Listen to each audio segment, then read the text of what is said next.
Welcome to Fatherhood for the Rest of Us with Brandon Handley. Because you're already great at everything else, why not fatherhood too?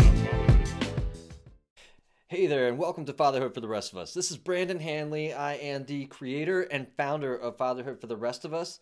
I want to say thank you for choosing to spend your time with me today on Fatherhood for the Rest of Us. I also want to just encourage you, if you could, to go over to the podcast on iTunes, download it, subscribe to it, and leave a review if you have found any part of this at all to have an impact on your life. That will help others to find the show and listen to it and get the same type of enjoyment that you are out of it. Also, if you are a father and if you're looking for a place that you can go celebrate fatherhood or perhaps even share some struggles and get some advice or find some like-minded men, I strongly encourage you to stumble on over to Fatherhood for the Rest of Us, the private Facebook group, and ask to join. I'll let you right in. That's going to do it for right now, guys. And please stay tuned for today's podcast. 4, 3, 2, 1. Hey there, Fatherhood for the Rest of Us. Brandon Handley here. And I'm on today with one of those uncommon things. We are on with a female guest, which is, I think, Katie, you are the third. So I'm on with Katie Maggio, who is a mompreneur living in New England with her husband and 2 children. She has the Level 10 product, which is her product line, and people love her message because it's simple to follow and powerful when implemented in their everyday lives. She helps people raise their game in the area of relationships, careers, wellness, and finances, regardless of where they currently find themselves, to get them to a Level 10 life. Katie, thanks for being on here today with me. Happy New Year. Happy New Year, Brandon. It's Yes. 2018. Holy. I can't believe we made it. Usually I like to start these off with the first thing I like to go for. Just tell me something awesome that's happening for you today. Something awesome that's happening to me today. Well, you know what I love about today is that I do this every single month. Today it's Tuesday because yesterday was still vacation day, but I plan out my whole month. I give myself planning and I get it. And I literally, obviously there's flexibility, but to kind of run such a busy lifestyle with finesse and with this as much smoothness as humanly possible, I have to plan out my month, and that is today. And it's such a great activity for myself, and that's what I teach other people to do. And if you can get ahead of it instead of chasing it, your life will just be so much more smooth. Your days will run in such more of an orderly fashion. And when life throws you some curveballs here and there, it's okay. It's fine because you have that loose game plan that you stick to, and then you just go from there. It's something that not everybody has mastered, but can be easily learned. So that is my favorite thing for today. Awesome. That is great. Hitting the ground running. You've got to. Right. As a matter of fact, I spoke to the group this morning just about how putting a plan together and having some goals, even if it's something you've never done before, once you implement it and get it going and you build that momentum up, it's kind of like if you're not doing that, something's gone wrong, right? You actually miss it after you introduce it into your life. Have you found that to be true for yourself? Oh, 100%. You're spot on with that. And, it's hard too if things go off track. We just came off of holiday vacation with the kids and stuff like that. And, but once getting into that routine is very comforting for me. And I know for a lot of people, but it is nice to kind of be all, off track, especially during vacation. Sure. Now, is this new for you or have you always been a planner? I have always been a planner. So I think that is what really prompted creating my Level 10 Life brand, because to, truly have a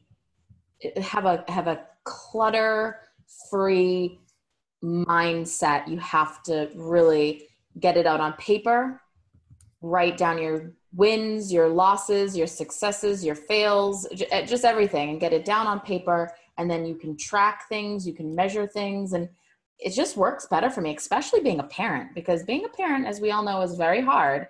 And especially having 2 little girls who have all kinds of activities. They're in drama club, softball, field hockey, soccer, they're doing all these things. You just got to get it down and run with it when it's going. But if, I know there's so much chaos. And then my first question to people when they're always talking about chaos is, I'm like, but do you write your weeks down? Do you write your days down? And it's always no. Very rarely do I run into somebody who schedules and plans that is living in chaos. Right. No, and that can be, it can be overwhelming. As a matter of fact, the holiday caught us off guard because we didn't plan anything. We didn't have anywhere we were supposed to go or need to do. And I found that I missed the routine, the weeks kind of being planned out and having, even just getting up and getting ready for school and that routine. And even with that missing, I was like, well, this is kind of weird because I was not always a planner and I didn't always have goals and whatnot set up. So I found it to be kind of interesting. And I kind of chuckled to myself and I was like, well, look at you. Now you need these plans and you need these routines. Let's talk a little bit about your level 10. Let's how'd that come about? And like you said, you're a mom who you're also you're an account manager, if I recall correctly. You've got a full-time job. You've got your 2 children. You're married. Busy lifestyle. What encourages you to say, hey, you know what? I could take on some more. Well, that is a great question. Thank you for asking. So when I've been divorced once, and that was 10 years ago, and I was actually going to become a divorce coach. That's how it kind of, the seed got planted. And so that ended up not coming to fruition. And I seem to always be the person that friends and family come to for different advice because I have a very unbiased opinion. I can look at a situation, good, bad, or otherwise, and kind of look at it objectively, without that burning emotion that sometimes people have when they're going through a tough situation. So one of my best friends went through a divorce, and I just said, I need to make sure you're not going to make the same mistakes I did. And she looked at me and she goes, someday I would love to be a level 10 like you. And it just clicked. And I was like, what do you mean? She's like, you just have perfected, and my life is by no means perfect. So it makes me chuckle when people look at it and they think it's so perfect, because it's absolutely not. We all have struggles. We all have, trials and tribulations, but getting rid of that victim mentality and really looking at things for what it is instead of getting into crisis mode all the time is really how I've perfected the level 10 lifestyle. So when she said that, that was the epiphany. That was the light bulb went off in my head, and I was like, whoa, somebody thinks I'm a level 10? Like, I don't even know what that means. Win for the day. For the day, right? Win for the day. And then, I just went into overdrive, and, obviously I have my career. I do work in corporate America. That is, my full-time gig. And then on the side, which is almost full-time, I do it before work. I do it after work. I do it all during the weekends. I do my podcasts. I have coaching clients, and just trying to, make a difference. If there's any little nuggets that I can offer that's going to help somebody, well, then I've done my job for the day. And that's great. Like this morning, my car was in the garage. I just had my winter workup. It's so cold where I live right now. It's -11. My car wouldn't start. No. And I was shocked. I'm like, what? But you know what?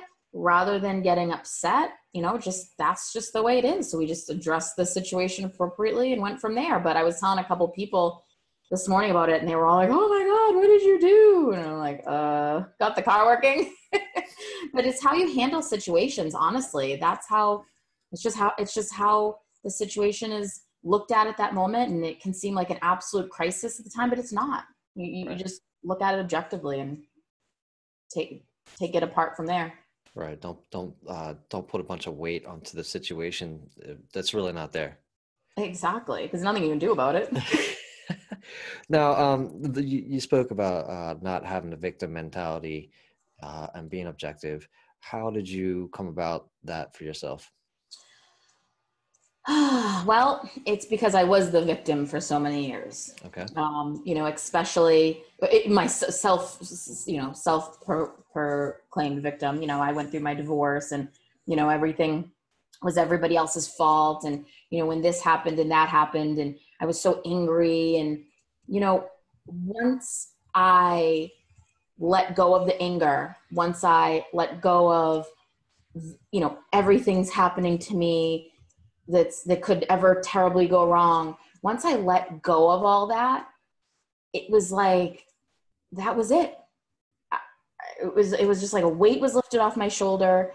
And I said, you know what? That's it. No more me being the victim. And anybody who would look at this situation at the time, without getting into too many details, would seriously say, wow, you had every right to be angry. You have every right to be sad. You went through the ringer. But you know what? Nope. I will not allow myself, because the only thing I can control, and this is what I've learned, the only thing I can truly control is myself. And if I'm allowing myself to be upset, if I'm allowing myself to have the victim mentality, then that's how it's going to be. But if I change the way I think and not let anybody else affect me, well, then there we go. And that's how you get rid of it. But you can't change anybody else. But you can change yourself, and that's that. Right. No, I don't know about you, but I think that a lot of times we also want to go save everybody else and like maybe change them and change, bring them the change that we feel like they could use, but you really got to want it for yourself. Have you found that with some of your clients? Have you had any clients so far that maybe come up to you and they're just not willing to let go of that victim mentality? Well, yes. So there are definitely clients who I don't take on because they're just not ready. Mm-hmm. I am not here to be their therapist. I'm here to be their life coach, and I will kick you in the ass and then give you a hug afterwards.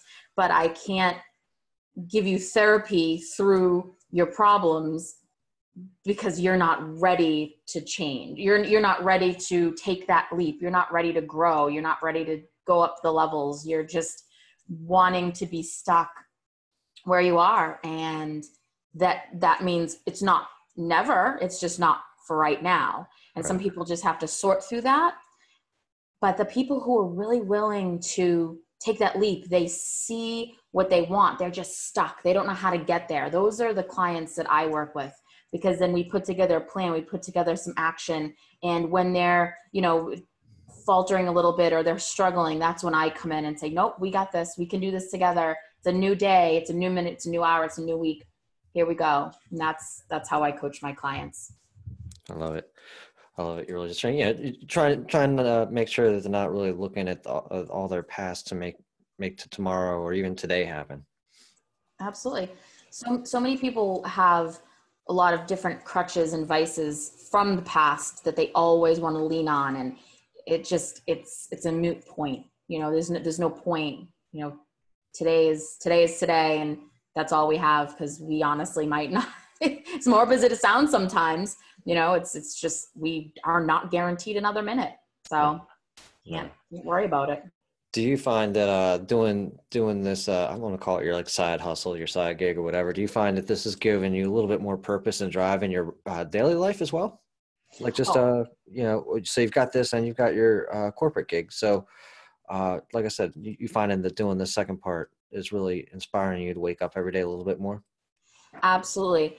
And being in corporate America has really taught me a lot of valuable lessons. And the biggest one, mostly, honestly, is emotional IQ, and realizing that there are so many different people out there, and that there are so many different, schools of thought. There's so many different, people who, your left brain, your right brain, you're an introvert, you're an extrovert, all the different things. There's so many types of people in the world. And oftentimes people have this such tunnel vision, it's either their way or no way, or this is the way it's going to be. But you have to let go of those ideals and really reprogram yourself to realize that there are a lot of other ways to do things, and there are a lot of other ways, schools of thought. And if you're just willing to open yourself up to them, and you can obviously pick and choose what you want to take from it, but there should always be something that you learn from every single person you encounter.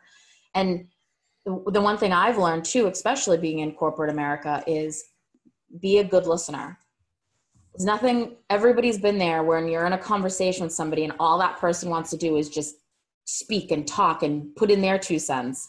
It's like, did you even really hear what I said? And And I've learned that patience, and I've learned that mindset to really understand that everybody's different. And if we can just figure out how to work together, then we're going to be just okay. So we'll be fine. We'll be all right. I don't think that that's easy for a lot of people. I can honestly say it hasn't always been easy for me to shut up. That's why I got a podcast. But I hear you. The you talk about opening up, right, and listening to some ways that other people can grow, right? What is something that you found that could make it easier for somebody to accept other people and that new knowledge? Well, definitely, having compassion, which is first and foremost, but really start to notice your actions. The funny thing is the industry that I was in, I've been in it for my whole life. And I got this mentality that, it was my way or no way. And I was actually starting to get poor performance reviews, believe it or not. And that was at first, I started having the victim mentality, and I'm like, what the heck are they talking about? This is crazy. And then I really took a step back, and I was like, whoa, okay. Like, they're not writing this for their health. This is, nobody's out to get me. And I really took a really huge, long look at what was happening and how I could just be a better listener, a better person, a better teammate, a better member of society. And once you get into that, I'm not always right attitude, or my way is the right way attitude, things just fall into place. They really do, because you get looked on as a thought leader. You get looked at as a mentor, and people start coming to you for advice and for help, because nobody wants to go towards that person who's, constantly talking over them, or who's extremely aggressive for no reason. It just kind of starts sorting itself out, as long as you have that emotional IQ about yourself. And that is truly the hardest thing to learn. It is a learned behavior. It definitely is. I don't know if you've ever had, if you've come to that epiphany yet, but it's hard sometimes to look at your own self. What are you saying? It's hard to take a look at yourself for kind of how you are versus how you think you are, right? Well, how you are being perceived by other people. Sure. You have this way you think you're being, but you're really not. Yeah, no, I think that goes back to what you said earlier is being objective, being unbiased, and taking a look at your own life in a non-emotional way. I know we're talking emotional IQ, but it's similar. So if you can take the emotion out of it and just kind of stand there and watch it as if you were not a part of it, what is your takeaway then? Does that make more sense then? If you could, rephrase the question. So I mean, basically, like we're saying is like, if you want to kind of take a look at yourself, you got to be unemotional, take yourself out of it, and really just be objective. Similar to what you were saying earlier, just you're not the victim. Take a look at the whole picture and repiece it together without emotion. So that would be, honestly, how that the old saying is, treat others on how you'd want to be treated. Sure. I treat others how they would like to be treated. And once you learn that how others want to be treated, then that is also a key to success. If you learn somebody, or you get to know them on any type of level, I may personally want to be treated one way, but the other person who you're working with may want to be treated a different way.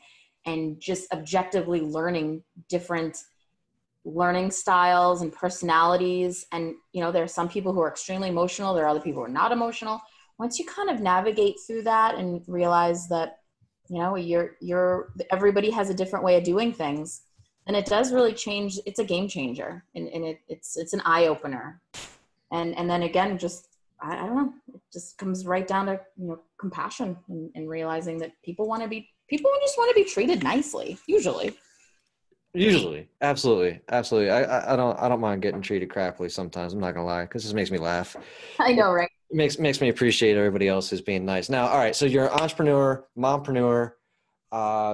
You landed on the Fatherhood for the Rest of Us podcast. Like I said, it's uncommon. I think I've had a couple of other ladies grace the show, making it a little bit nicer in here.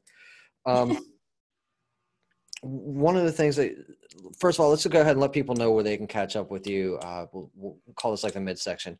So if people are going to go ahead and look for Katie Maggio, Level 10 Life, and they want to reach out to you for some coaching or just maybe have a conversation, where should they do that? Absolutely. So I love doing, I do 3 30-minute power calls. Sometimes, again, people are just stuck or they want to bounce an idea off real quick. And then, if we feel as we're a good fit for each other, then we can go into, being full one-on-one coaching clients. But you can find me. I have a website, Level 10 Method. So if you go to level10method.com, I invented, there's a self-assessment you can get on there. And you can take the self-assessment, and right then through the different fields, you can like the Facebook page. There's a little welcome video from me, and that's kind of neat.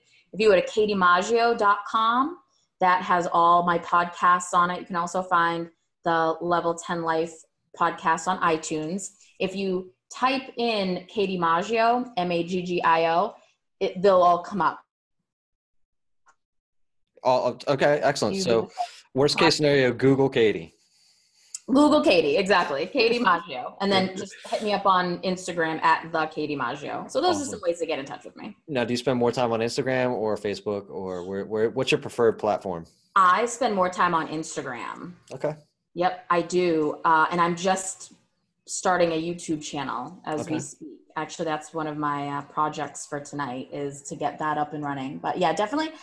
And to get on the kid piece, it's funny because I'm learning a lot from my girls. They're 10 and 13. But see, obviously my target audience isn't 10 or 13-year-old girls, but I watch what they're doing in social media quite a bit. Right. And neither one of them are on Facebook, because you can't have a Facebook page until you're a certain age. I think it's 15. Okay. But you can get an Instagram account, you can get a Snapchat account, and I watch them and they just blow through social media. And I find myself asking them, I'm like, what are you doing here? And what is this? And they teach me, but man, oh man, Instagram, there's a lot of content on there. And I've made quite a few connections on there that I haven't been able to navigate through Facebook. So I'm a fan. I'm a fan of Instagram as well. I don't spend that much time on there right now myself, but it is cool. A lot of good connections there, and I think it seems to be a lot less of we'll just call it seemingly less markety. I don't know, more authentic connections is what I've found through Instagram more often than not. That's not to say, like, again, plenty of connections in Facebook as well. Absolutely, I agree. I want to say thank you for tuning into this podcast, and I hope that you're truly enjoying the guests that I have on today. I also want to make sure that you are aware that Fatherhood for the Rest of Us offers personal one-on-one coaching.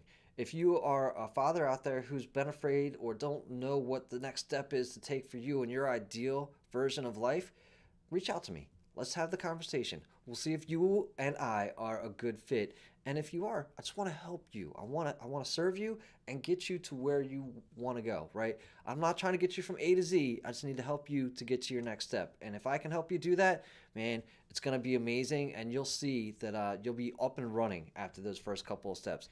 If you are ready to take that next step, then head on over to reconstruct.brandonhanley.com and pick a time. There's a few podcasts available. If you don't find something that meets your timeline, reach out to me via email, brandon@fatherhoodfortherestofus.com, and let's have that conversation. We'll see if it's a good fit. I want to help you get to the level that you want to get to. What does fatherhood mean to you, especially from a daughter's perspective and as a wife, or just as a mom? What is your perspective on fatherhood, and what would you say if somebody asked you, like I'm doing now? Well, I would say it's definitely extremely important to have both role models.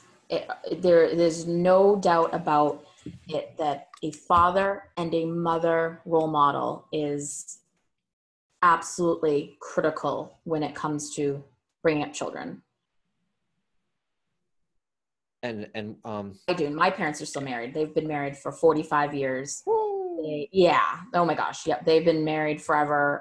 So I didn't ever have divorce in my life. And then when I got divorced 10 years ago, it was just me being a single mom, co-parenting with my ex-husband. And those were the years that were extremely, extremely trying, because the girls were very little when we divorced. I don't even remember us ever being together. And that was with its own set of struggles. But Yeah. that was one thing I had to remind myself, is that they had an involved father. They had a good dad. He just wasn't a good husband, to me, so. For And he just you, didn't for work. you, for Right. you, right, right, absolutely. He just wasn't. Understood. So what about your relationship with your father? And as you grew up, what were some of the things that, first of all, what was the relationship that you had with him? And what were some of the things that, you remember about that relationship that you hold to be like dear and quintessential? Well, I grew up in a very, very strict household growing up. My father was Italian, and just kind of those old school values that they had. I grew up in a small business. My parents owned businesses, so we spent a lot of time there working as kids. And just kind of the structure that we had, I really liked growing up. I mean, at times when I was a kid, I didn't appreciate it at all, especially having to work all weekend and help out at the family business. But as I grew older, I realized that structure, and, as strict as it was always, that's what shaped me to be the person I am today, which I really appreciate. So, and then, my relationship with my dad is much better now. My dad actually got terminally ill years ago, so that has been a struggle. But it's been really, it's just been neat growing up, with different aspects. I appreciate the fact that I did not have kind of a loosey-goosey upbringing. It kept me out of trouble. I certainly did not get into any trouble because I wasn't allowed to, but it was good. I liked the structure, and looking back on it now, but it was good to have a dad. And if I didn't have one, then that would have been pretty bad. That would have been sad. Well, sure. Absolutely. Absolutely. So what is like one key, well, actually, what was the business? I'm just curious. That's genuine curiosity. They owned pet stores. Pet stores. Yep. They owned pet stores. So Interesting. we had a whole bunch of them, and that's what we did. We were a little family owned pet store. Did you have a lot of pets at home too, or were they all confined to the store? They were all confined to the store. Honestly, like if I ever wanted like a guinea pig or something, my dad would be like, "Oh yeah, if you go clean all the animal cages for a whole week and you can, prove your responsibility." By the end of that week, I was like, "No thanks, I'm good here." That's awesome. That's awesome. What is something that maybe your dad did that you're doing now as a parent? Well, he definitely taught us the value of hard work. And I think that's exactly why I've become, the entrepreneur that I am today, and the hustler, because of the work ethic that was instilled in me. They could have given me whatever I needed, but nope. Nope. This is you. If you, save up half for your car, we'll match the other half. So that was my incentive. Go to college. If you want to live there, you save up half your room and board, and then we'll pay the other half. It was very fair. Right. But it was instilling the hard work on me, because he didn't want me to get out into the real world and just think everything was going to be handed to me. So that is definitely something that I try to instill in my children, because unfortunately, it's not a free ride, and life is hard. And, if you get out there in the world and think that's the case, well, then I don't know what's going to happen. Sure. So how are you doing that for your daughters? How are you instilling that work ethic in, you said 11 and 13-year-olds? 10 and 13. Yep. 10 and 13. Just, the monetary aspect, saving your money when you get money, and, put $10 away, and, especially as they're getting older, they're realizing the value, because, when they were younger, we'd go to a store and, "Oh, can I have this, Mom?" Sure. But now it's no. Or, if you want that bad enough, you can do X amount of chores and you can work your way towards it. And, now we're trying to put value, a money aspect to not only things, but time. And that comes with, their chores. And, even if, it's not an X amount, it's working towards something. So the next time they want something in a store that's above and beyond, I can say, well, did you unload and load the dishwasher? Did you take, bring your clothes down from the hamper? And if they can say no, well then no, why do you deserve to get that extra special treat when you're not contributing? Ooh, man, it's hard. It's hardcore at the Maggio household. Wow. And I'll tell you what, my girls want for nothing. Yeah, no doubt, no doubt. Listen, I know that as far as I can tell, my kids obviously they want for nothing, but they see a shiny object and of course they want it. And I think that as parents, oftentimes we're like, well, we just want to make sure they had everything we didn't have. I'm like, well, they've got it all now. Now what? Right? Well, it's harder said than done too. It's just, and it took me a lot of years to really get into that routine. But now that they're seeing that and realizing that there is value to earning something, that they're liking it a lot better because they're taking more pride in their objects. Because actually what was the catalyst of it is when we went up into my little one's bedroom and literally threw away like 3 trash bags of like just stuff she didn't play with anymore. And I'm like, you don't even find value in any of this. And it was a little bit of an aha moment for them. Like, this isn't working for us either. So right. That's funny. What is something that, your husband does that you think is great as a father now? So he definitely is a very, very, very, very, very great stepdad. He knows he's very compassionate to the boundaries that he has. My girls have a biological father who's in their lives and a great dad, but my husband definitely is always there for them. If I can't pick him up or drop him off, he's always willing to do whatever and anything he can to be the best stepdad he can be. But he's also there to listen or just be that support system, because it does truly take a village. And I'll tell you what, my girls have so many people in their life that love them so very much. And that's all I care about. I know that there is a lot of statistics out there where second marriages sometimes falter because of children. And I was never going to allow that to happen. I wanted to make sure that it was understood that they're going to get that love and support from him no matter what. But, not to, replace their father or anything like that. But he is amazing. He is a fantastic stepfather and he just loves those girls to death. So. Right on. That's great. Putting in the listening, the support, and it sounds like the environment you put together has been intentional. Do you have anything that you would recommend as to how you set that environment up intentionally? Well, I make 2 things. One, I was very, very aware when I entered into, a second union, a second marriage. I was single for years. I was single for, I think, 3 years after the divorce, because I never wanted my girls to see, different relationships, and if that happens, it happens, but that's not what I wanted for them, especially with me growing up with 2 parents who, they're still together. And then once that happened, there was a little jealousy, they thought, maybe that he was taking their mom away from them a little bit.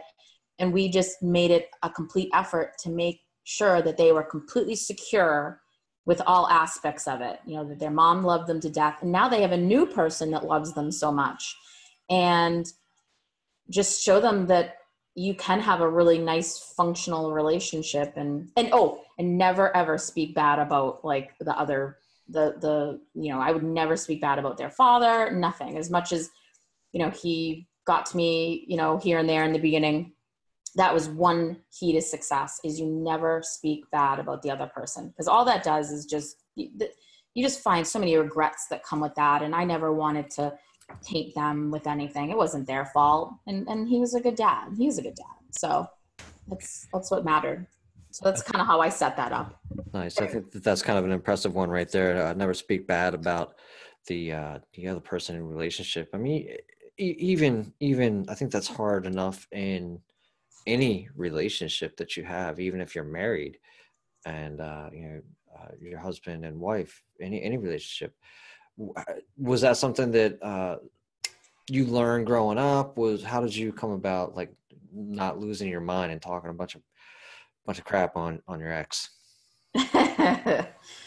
Well, I was taught a long time ago, actually, by my grandfather. And his saying that he used to say all the time was, "You cannot unring a bell."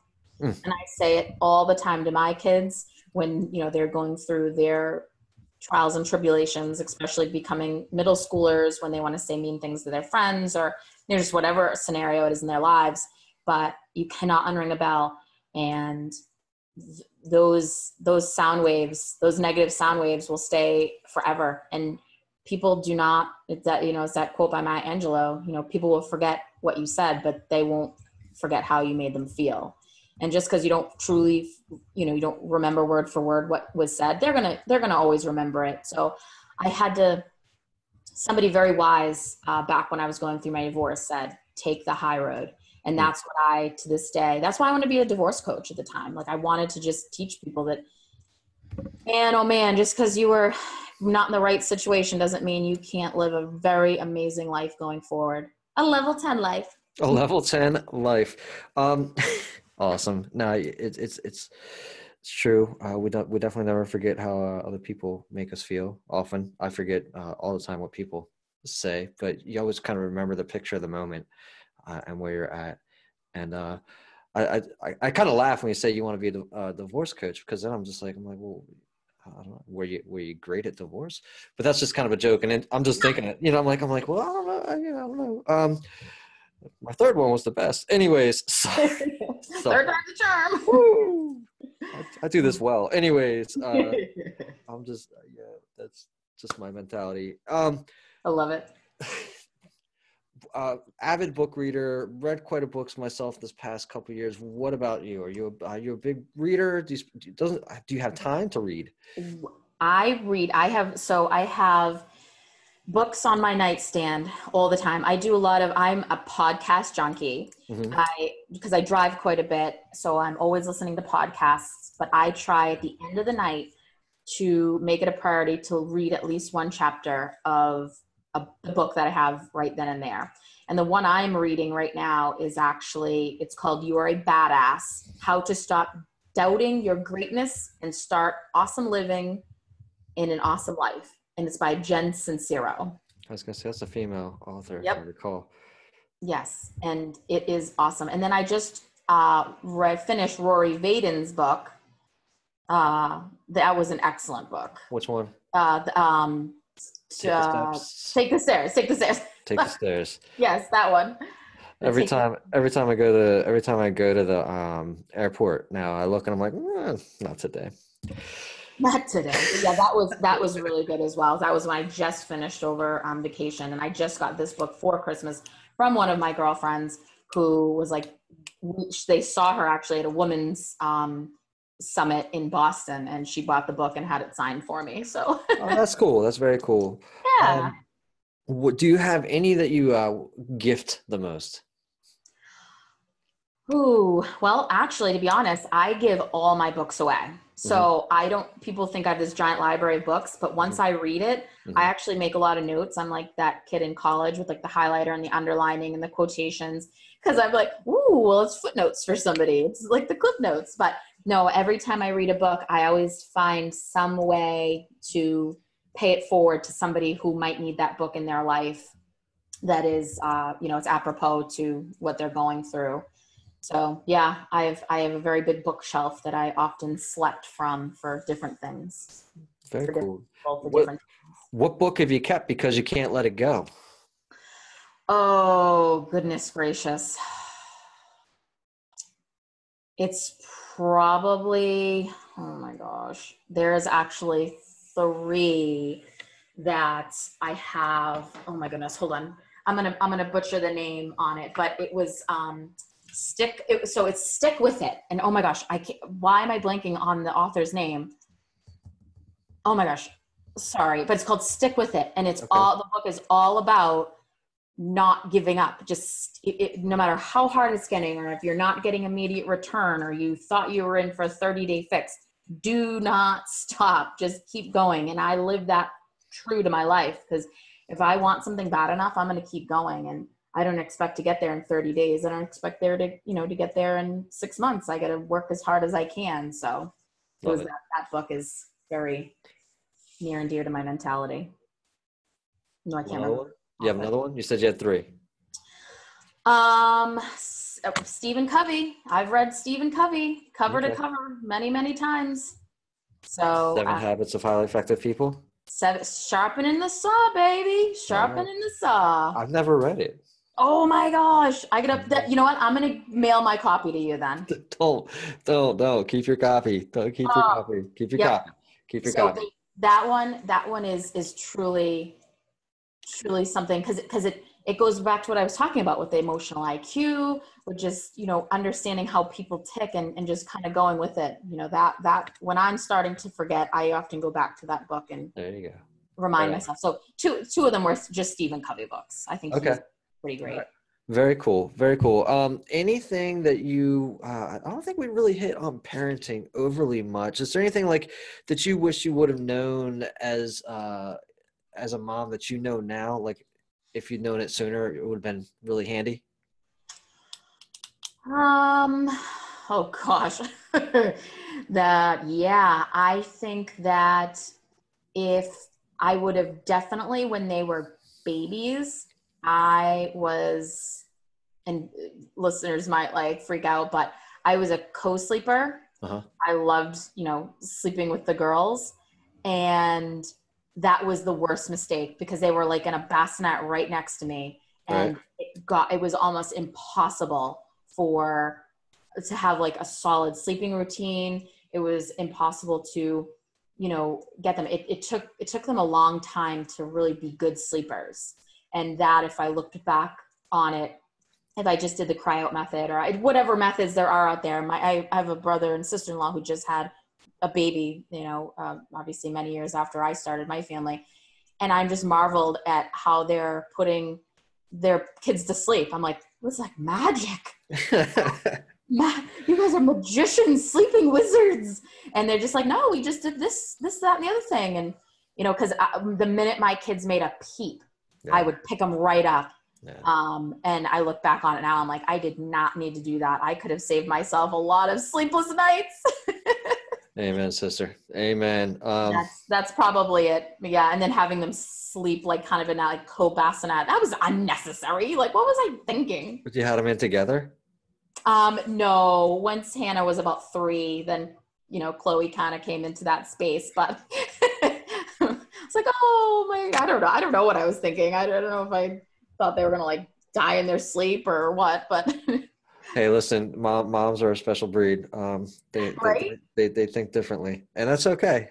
Because I think that was one of the other things I was thinking about earlier, before we had the conversation, is being an entrepreneur in this space.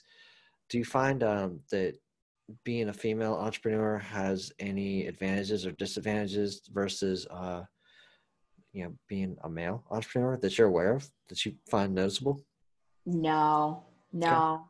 I've actually put a lot of thought into that. Mm-hmm. And the one thing about being an entrepreneur as a female is that I like the fact that I can be an exceptional role model for my girls and show them that, you can truly do whatever you want. You can start a business, you can take your passions and your hobbies and you can create something. And especially now where we have so many resources, anybody can start a business now with their iPhones and a computer, but it's just navigating through kind of the noise and the clutter that is out there and figuring it out, but having the wherewithal and the wisdom to have that role model when, that they see now. I take pride in that. And I try to teach them that, what, you truly can be anything you want. I mean, my 5-foot daughter is probably not going to be the next, women's basketball player or anything like that. I mean, she's not done growing. She's not done growing. I would too, but we are very realistic in our households, but that's definitely something that as cliche as it sounds, I do say them, you can do whatever you want. You just got to want it bad enough and you've got to work hard enough for it. And it'll come to you. Sure. No, it's I think that's another thing for at least in the terms or the field of being an entrepreneur or being a role model is that by doing this podcast, by taking on coaching clients, by, you know, working with others and continuing to do just a little bit, if nothing else, every day towards my dreams, that shows the boys, I've got 2 boys, shows them that you can have some kind of fulfillment in life with purpose and be intentional about it all. And you can be happy. Yep, you can be happy. And another thing I teach them is paying it forward. That is so important. You know, it's showing that just because you're going to do an action doesn't mean that you expect anything in return. And that's a biggie. What are some of the things that you've done for you that you get your girls to do that pay it forward? Well, we have a cute little thing. You know, obviously the red box machines where you got, you know, like the movie out of the grocery store or wherever. So every single time we're going to return one, we put a little note in it with $1 bill, and we fold it up and we put it inside the case. And it says, enjoy the movie, buy a snack on us, pay it forward. Cheers. That's awesome. And the girls get the biggest kick out of it. They can't wait to do it. Sometimes when we're in line, you know, at Dunkin' Donuts, or we're just in the drive-through line really quickly, you know, I'll pay for the person behind. I mean, not always, because, you know, I mean, that is a monetary thing that, you know, can get expensive, but it's nice to show them that, you know what, if you have a little extra resource, you know, you don't know you have no idea who that person is behind you. Right. And that will make all the difference for their day. You know, you have a little extra, you know, or it doesn't even have to involve any type of money. It can just be simply, you know, we go to Manhattan a lot, you know, and you get your leftovers, and they now can't wait. They want to find somebody to give them to. And the day that they saw how important that was to somebody, they just realized, they're like, wow, Mom, like not everybody has what we have. And I'm like, exactly. I make sure that they know every day how fortunate they are to have all the people that love them and to have the resources that they do, but they need to be good people in order to continue to keep them. Those are all awesome. Yeah, absolutely. I love the red box. That's great. That's great. And when the children see that they are having an impact on somebody else, it makes them want to do it that much more. We do some similar stuff like that for the boys. Like if we see somebody on the side of the road that says they need help, and we happen to have cash, or I think the one that one gentleman I had on the show, John Broman, said that he always keeps a box of snacks in the glove box, so that if he sees somebody that needs help, he can give them some food. Yeah, it's so important. I love that. What is, 10 years go by, your daughters are going to be 20 and 23. What is something you want them to say thank you to you for? Oh God, it like takes my breath away to think they're going to be 20 and 23, but it's going to be in a blink of an eye. It really is. It's crazy. I would hope that they would be very thankful, and they would say thank you for recognizing, you know, the love I gave them, and, you know, sacrificed, you know, things that, you know, just different life things. You know, there, as a parent, you have to be selfless, and you do give up things that you wouldn't if you didn't have children. You know, there have been, you know, vacations I've obviously given up. There have been things I'd like to purchase because I didn't, you know, just all the different things that come along with being a parent. And I hope someday they recognize that and pass that on when and if they are parents, and say, you know what, I gave myself to you, and I was selfless because I wanted to be the best parent I could be for you, because you were my greatest creation twice. Gave myself to you. I love that. That's really nice. Give myself to you. That is awesome. All right. Anything, Katie, that you feel like we should hit on? Anything that we might have kind of danced around or didn't get to that you want to get over on this podcast? Well, just, you know, real quick to kind of, you know, circle back. You know, I really appreciate your podcast. You definitely took a topic and you ran with it pretty perfectly. You're very poised, and you have a niche that, you know, a lot of people don't talk about. Sometimes I think dads get overlooked when it comes to parenting at times, and I think that is the exact opposite. I think it is extremely, extremely paramount for children to have two role models, whether it is a mom and a dad or two moms or two dads, but just having those two spheres of influences that complement each other to raise children. You know, I think sometimes when you don't have those two influences, something does get missed. And again, that's why I never wanted to speak bad about their dad or, you know, have any issues like that, because you don't want anybody growing up feeling that they weren't loved or it was their fault or, you know, they did something wrong, because that's furthest from the truth. They're children. They don't know any better. And it is up to us to kind of guide them in the proper way. And where there is zero rule books, they do not. I remember after having my daughter and be like, wow, I have to go home with this thing? What? Same thing with us. I remember, I still remember the first diaper change. It's just something else, right? It's like literally otherworldly, the first diaper change. I don't want to give away any surprises for anybody that's hasn't done that yet.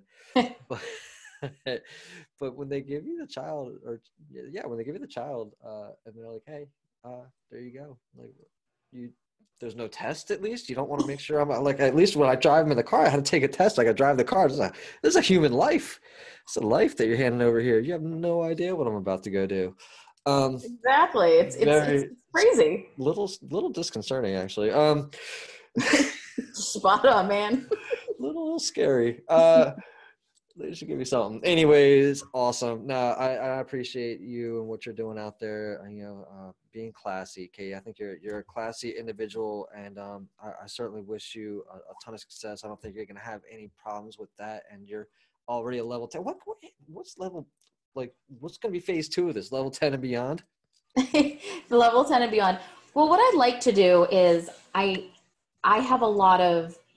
So I think that there's so many different segments of your life. You know, I'm in my 30s right now. I'm actually I'm approaching into my later 30s. And, you know, I'm 36 now. I just turned 36. It's kind of crazy because I'm like, oh my gosh, I'm 40 in a few years. And especially, you know, having my girls a little bit younger. I was in my 20s when I had them. And then I'm going to be 40 and 43 when they're 18. And that's another whole chapter of my life as well, being, you know, a woman in her 40s with now a quote unquote adult children. Mm-hmm. I'd love to do like level 10 lifestyle for college kids, level 10 lifestyle for 30s, level 10 lifestyle for 40s, you know, level 10 lifestyle for millennials. Really hone in on the different sections of your life, because they're all so different, and what you think in one spot in your life then is completely different in the next. And I've learned a lot about myself, and I've learned a lot about just thinking I knew what I knew back when I was 21 and realizing I did not know anything. Sure. I thought I was great. Well, I mean, I was great. You know what I mean? You were age appropriately great. Correct. But if I can maybe take a little wisdom to that in maybe like a book fashion or mm-hmm. just in a different program, I think some people just need that help. I wish that I had some sort of mentor back when I was in my 20s of just, hey, this is real life. This is what's going on. And if you don't make some of these mistakes, or, you know, then you can become a level 10 quicker when you're in your 30s or your 40s. Right. A quicker map, faster map, if you will, I guess, to level 10. Awesome, Katie. I want to thanks again. And one more time, where can people go to reach you? So you can go to Level 10 Method. That's level, the number 10 method, or you can just go to katiemaggio.com. You can go to iTunes and you can type in Katie Maggio. All the podcasts will come up. Level 10 Life. That's KATIEM. AGGIO. Yep. Katie Maggio. KATIEMAGGIO. Is that I gotta ask. I can't help myself. I probably should ask earlier. Now, is that your maiden name, or is that because you've got two Italian last names? Yes. Katie Consal. Consalvo was my maiden last Got name. it. And then when I married my husband, Craig, I became Maggio. So luckily I went from Italian to Italian. So There you there go. we go. There you go. Right on. Right on. Katie, I want to say thanks again for joining Thank you, us today. Brandon. Absolutely. You're the best. And I appreciate everything that you're doing. Well, thank you. I'm going to make sure people hear that. Well, they should hear it. That's funny.